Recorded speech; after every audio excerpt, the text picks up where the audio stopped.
તહેવાર હોય, કોઈલા બે ફાર્મ હોય અને ઉપાડાનો પાર ન હોય, બાપની ઘરે જવાનું હોય એટલે અગાઉ બહાટી માટે ઘરમાં બોલાવવા, રાંધા ધાન ન ખાવે, એવું હરેક વ્યક્તિ એખાદા કુટુંબમાં મારું જે કેરેક્ટર છે એવું હોય.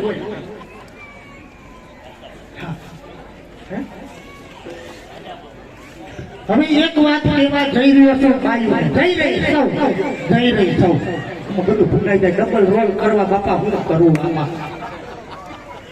આ બધું ચાલુ જ રહે, તમે તમારું ચાલુ રાખો, અમે અમારું ચાલુ રાખશું.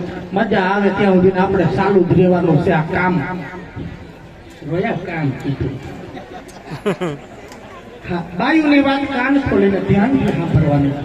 કેમ કે મોબાઈલની માથાકૂટનો એક મારે વિડીયો છે કે મોબાઈલ બહુ સારી વસ્તુ છે, સારું વર્જન છે. મોબાઈલ એક કોમ્પ્યુટર છે, સરખી રીતે યુઝ કરો તો મોબાઈલ એક કોમ્પ્યુટર છે, પણ એનો દુરુપયોગ ન કરો તો. બાકી અમુક ઇન્સ્ટામાં અત્યારે અમુક છોકરા છોકરીઓ બાપા કામે નથી જતા, કામ ધંધા મેલીને બે ત્રણ જોડી કપડા લઈને રીલ્સો બનાવવા વહી જાય, એ એક દુરુપયોગ છે. પછી ઇન્સ્ટામાં લાઈવ થઈને અમુક એવી કોમેડી બીજા એક દુરુપયોગ. એટલે સાચો ઉપયોગ કરો. એજ્યુકેશનનો યુગ છે, યુગ પલટે એટલે પરિવર્તન આવે.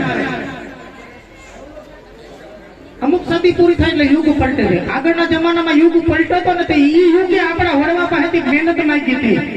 આપણા વડવામાં એ યુગ પલટો થયો, એટલી મહેનત કરી હતી, 18 કલાક મહેનત કરતા ને તો એકો શરીર રહેતા, એના પેટ ભરાતા. પણ અત્યારે કમાવું આવ થયેલું છે.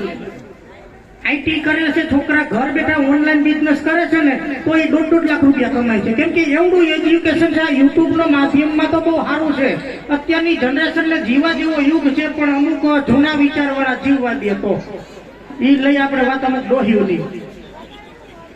અને સમય કેવો આવી ગયો, અમુક એવી માન્યતા થઈ ગઈ છે પાછળની શેરીમાં છોકરીની હગાઈ થતી હોય તો ત્રીજી શેરીમાં નથી કરવી, એ એની માની જીદ હોય છે. અમુક ડોહીઓને માફ કરજો, બધા જ નથી અમે કેવા આવ્યા.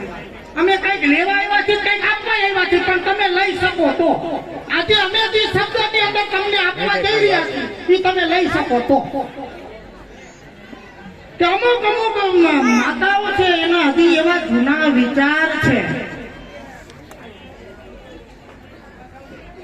આ ડોહીઓ 80 વર્ષથી અમુક હારે આવી હોય ને પૂછો કે ઘઈડીમાં મરી ગઈ હોય ને અહીંયા મેલો આવે ને પછી ત્યાં જાય તા ડોહી હરાજમાં ભળી ગઈ હોય, એવા સમય હતા.